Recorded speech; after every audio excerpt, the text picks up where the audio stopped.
hello बंधु बान्धवीসকল स्वागतम জানাইছো আপোনালোক সকলোকে আমাৰ ইউটিউব চেনেললৈ আশা কৰোঁ সবে চাগে ভালেই আছে বন্ধু বান্ধৱীসকল আজি আকৌ পুনৰ ষ্টেট বেংকত ওলোৱা কিছুমান পদৰ বিষয়ে আমি আলোচনা কৰিব আহিছো সো ভিডিওটো লাষ্টলৈকে চাই থাকিব আৰু যদিহে চেনেলটোলৈ নতুন আহিছে চেনেলটো প্লিজ সাবস্ক্ৰাইব কৰিব আৰু ভিডিওটো ভাল পালে লাইক কৰিব আৰু লগৰ বন্ধু বান্ধৱীসকলক শ্বেয়াৰ কৰিব হয় বন্ধু বান্ধৱীসকল এছবিআই ষ্টেট বেংক অফ ইণ্ডিয়াত ওলাইছে ৰিক্ৰুটমেণ্ট অফ চাৰ্কল বেছ অফিচাৰ হয় অফিচাৰৰ পদ ওলাইছে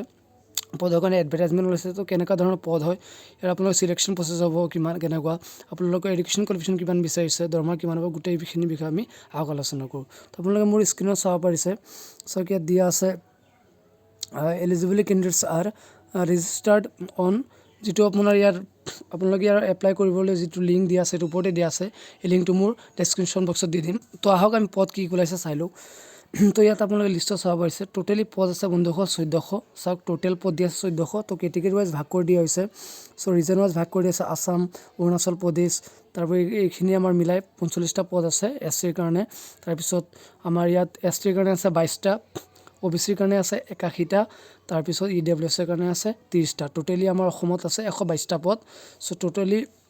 1400 পদ আছে ৰিজন ওয়াইজ যিখিনি ভাগ কৰি দিয়া হৈছে বেলেগ বেলেগ ৰিজনত বেলেগ বেলেগ আছে সো এটা আপোনালোকে চাব পাৰিছে চাওক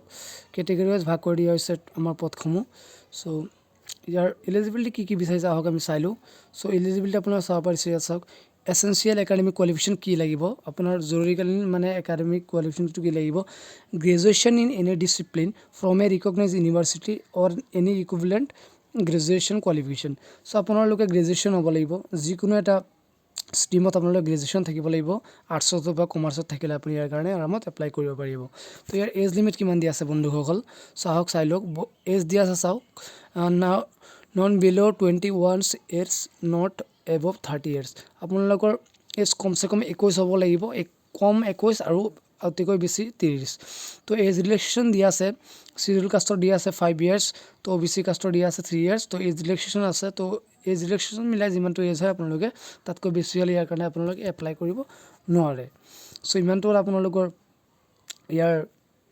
কোৱালিফিকেশ্যন আৰু ইয়াত বিশেষ experience post essential academic qualification তো মিনিমাম 2 ইয়াৰ্স এক্সপেৰিয়েন্স লাগিব আপোনালোকৰ হয় post essential academic qualification experience এজন office in a scheduled commercial bank or any regional bank or listed second schedule of Reserve Bank of India আপোনালোকৰ ইয়াৰ experience বিচাৰিছে আপোনালোকে যিকোনো এটা বেংকত কাৰ্য কৰি থকা হ'ব লাগিব তেতিয়া আপুনি ইয়াৰ কাৰণে এপ্লাই কৰিব পাৰিব তো বন্ধু বান্ধৱীসকল তাৰ পিছত আপোনালোকৰ লোকেল ল্যাঙ্গুৱেজ জনাটো অতি দৰকাৰ যত আপোনালোকে এপ্লাই কৰিব তাৰ লোকেল ল্যাঙ্গুৱেজ আপোনালোকে জানিব লাগিব তো ইয়াৰ সিলেকশন প্ৰসেছটো কেনেকা হ'ব আমি আহক চাইলো তো ইয়াত আপোনালোকৰ দিয়া আছে চাওক selection process to কেনেকা হ'ব ইয়াত দিছে the selection process consist of online test screening and interview আপোনালোকে প্ৰথমে ইয়াত অনলাইন টেষ্ট এটা হ'ব তো অনলাইন টেষ্ট কেনেকা হ'ব চাওক ওবিসি আপোনাৰ অবজেক্টিভ টেষ্ট হ'ব ওএমআৰ বেস টেষ্ট হ'ব তো আপোনালোকৰ ইংলিশ ল্যাঙ্গুৱেজ আহিব 30 মাৰ্কৰ আপোনালোকৰ বেংকিং নলেজৰ ওপৰত আহিব 40 মাৰ্কৰ আৰু জেনেৰেল এৱাৰনেছৰ আহিব 30 মাৰ্কৰ আৰু আপোনালোকৰ কম্পিউটাৰ এপ্টিটিউড আহিব 20 মাৰ্কৰ টোটাল আপোনালোকৰ 120 মাৰ্কৰ এক্সাম হ'ব 2 ঘণ্টা সময় আপোনালোকৰ ইয়াৰ এক্সাম হ'ব সো আপোনালোকৰ সিলেকশন প্ৰসেছটো এনেকা হ'ব তাৰ পিছত আপোনালোকৰ ডেসক্ৰিপটিভ টেষ্ট হ'ব আপোনালোকৰ কম্পিউটাৰ টাইপিং টেষ্ট হ'ব আপোনালোকৰ তাৰ পিছত আকৌ আপোনালোকৰ কি হ'ব চাওক আপোনালোকৰ ইন্টাৰভিউ আছে হয় আপোনালোকৰ পাৰ্সোনাল ডাইৰেক্ট ইন্টাৰভিউ হ'ব 50 মাৰ্কছৰ ইন্টাৰভিউ হ'ব তো এই তিনটা সিলেকশন প্ৰসেছ আপোনালোকে পাৰ কৰিলে আপুনি ইয়াৰ চাকৰিটো পাব পাৰে সো বন্ধুসকল ইয়াৰ দৰমহা কিমান হ'ব নৰ্মেল যিকোনো বেংকৰ চাকৰিৰ কাৰণে চাকৰিৰ পৰা দৰমহাটো বেছি হ'ব কাৰণ এইটো অফিচাৰ ৰেংকৰ যাব মিনিমাম আপোনালোকৰ দৰমহা 26000 পৰা ষ্টাৰ্ট হ'ব আৰু আপোনালোকৰ একদম বেছি হ'ব আপোনালোকৰ 27000 টকা আপোনালোকৰ অনলাইন এপ্লাই কৰাৰ যেটো লিংক মোৰ ডেসক্ৰিপশ্যন বক্সত দি দিম তো আপোনালোকে তাৰ পৰা আপোনালোকে ইয়াত অনলাইন এপ্লাইটো কৰি ল'ব সো বন্ধু বান্ধৱীসকল ইমানটোই আছিল ইয়াৰ গাইডলাইন তো আপোনালোকে কেনেকৈ এপ্লাই কৰিব আপোনালোকে তাত গৈ নতুনকৈ ৰেজিষ্টাৰ কৰি আপোনালোকে যিখিনি বস্তু বিচাৰে গোটেইখিনি ফিল আপ কৰি আপোনালোকে ইয়াৰ কাৰণে এপ্লাই কৰিব পাৰে তো আজিৰ ভিডিওটো ইমানটোই আছিল ভিডিওটো লাষ্টলৈকে চোৱাৰ কাৰণে ধন্যবাদ জয় অসম